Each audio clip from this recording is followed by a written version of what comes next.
Oi, gente, tudo bem com vocês? Hoje eu vim falar um pouquinho sobre como a confiança é um ponto essencial na hora de você aprender inglês.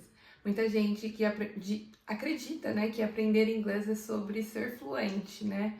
Ou sobre ser proficiente, sobre se comunicar bem, mas tudo isso só é possível se você tiver confiança em inglês. Eu sempre falo para as minhas alunas que existem muitas pessoas que têm o nível A1 de inglês, que é o nível iniciante, falando muito mais inglês do que pessoas que já têm o nível C1 avançado. E isso se dá por conta da confiança. A importância da confiança na hora de você aprender inglês é tão grande que se você não tiver confiança para se comunicar, não importa o seu nível de inglês, você não vai conseguir falar, né?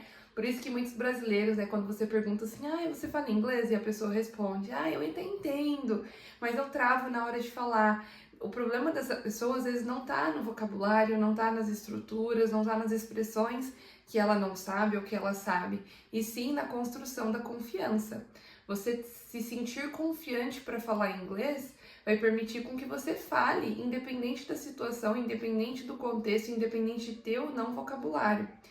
E hoje eu queria falar para vocês um pouquinho sobre como você pode construir a confiança e falar um pouco sobre algumas experiências que eu tenho vivido a partir de conversas com as minhas alunas sobre esse tema.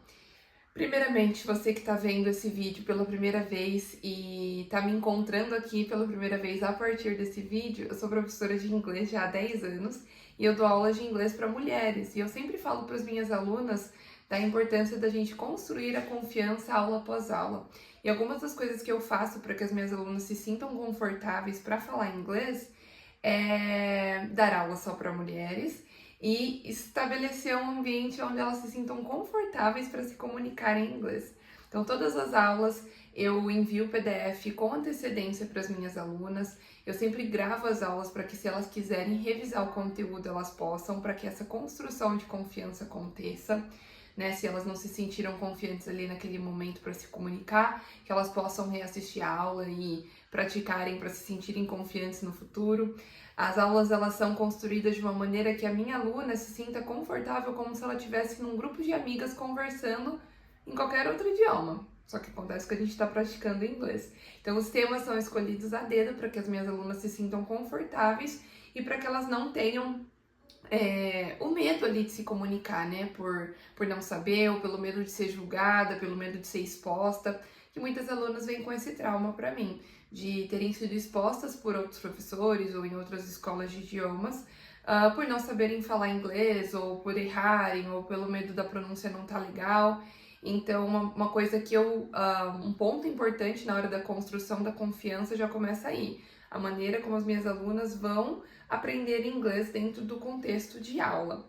O segundo ponto é familiarizar elas com o máximo de conteúdo possível e abordar o inglês de uma forma que não seja obrigação, para que elas sintam que aquilo ali é uma maneira delas aprenderem inglês de uma maneira divertida, né?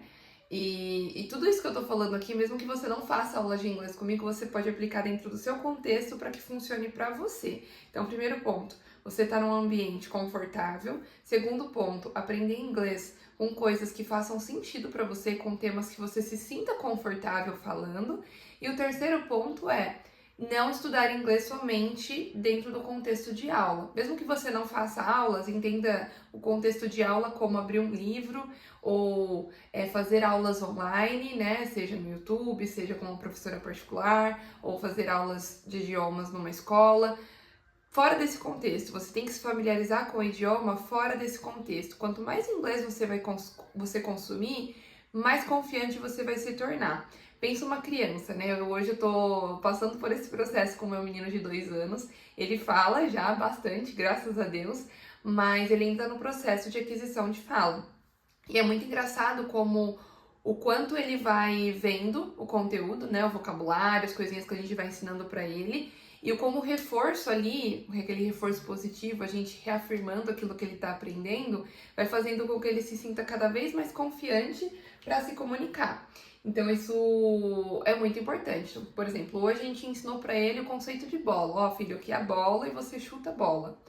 Mais pra frente ele vai tentar repetir isso. E conforme ele vai repetindo, e a gente vai colocando ele dentro de um contexto onde ele precise usar essa estrutura, né, essa combinação de palavras, ele vai se sentindo cada vez mais confiante, até que um dia, de repente, ele vai chegar na gente e falar: mamãe, chuta a bola, que é o que acontece. Toda semana a gente ensina alguma palavrinha nova, demora um pouquinho para ele assimilar e, de repente, num contexto, num momento onde a gente nem estava falando sobre aquilo, ele vem e fala aquela mesma palavra, ou aquela mesma estrutura, aquela mesma combinação de frases que a gente tinha ensinado ou que ele tinha aprendido há um tempo atrás. E com o inglês é a mesma coisa. Você precisa aprender uma estrutura, um vocabulário, enfim, uma expressão, só que você precisa se manter em contato com o idioma para você poder ter oportunidades de usar aquilo em algum contexto, de alguma maneira, para que quanto mais você usar, mais confiante você fique. Um exemplo que eu vou te dar, e com certeza esse você vai me entender, se eu perguntar para você agora, what's your name? Mesmo que você nunca tenha estudado inglês, você vai me responder, my name is fulana, my name is Mayra, my name is Joana, my name is Felipe.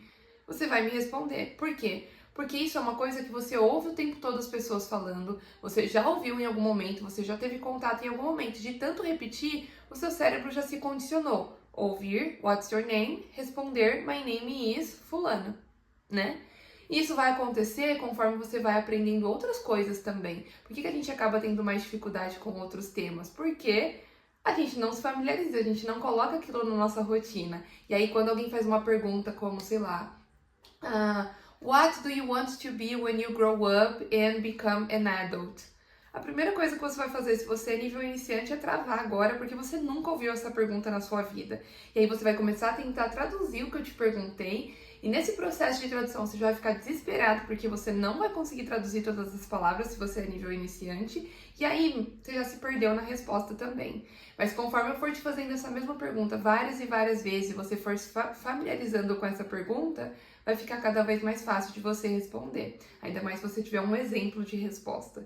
Então, entenda isso. É muito importante que você se familiarize com o conteúdo e tenha ele no seu dia a dia, na sua rotina. Como?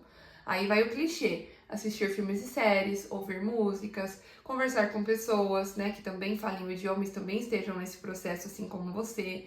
Tudo isso é muito importante para que você, de fato, se familiarize, transforme aquilo num contexto conhecido por você, e aí a confiança ela vai ser construída e você não vai ter medo de falar inglês. Então, se hoje você tem medo, você acha que seu inglês está travado, que você não desenvolve, talvez seja só uma questão de confiança e de se expor mais ao idioma. Então, se você não está se expondo, usa essas dicas que eu coloquei aqui nesse vídeo agora e vê aquilo que faz mais sentido para você. Você tem que ver aquilo que funciona para você. Não adianta você se comparar com outras pessoas e com a forma com a qual outras pessoas aprendem, porque às vezes não é assim que vai funcionar para você. Então, veja aí quais são as formas que mais combinam com o seu estilo de aprendizado. E se você precisar da minha ajuda, deixa aqui nos comentários que eu posso te auxiliar com esse processo.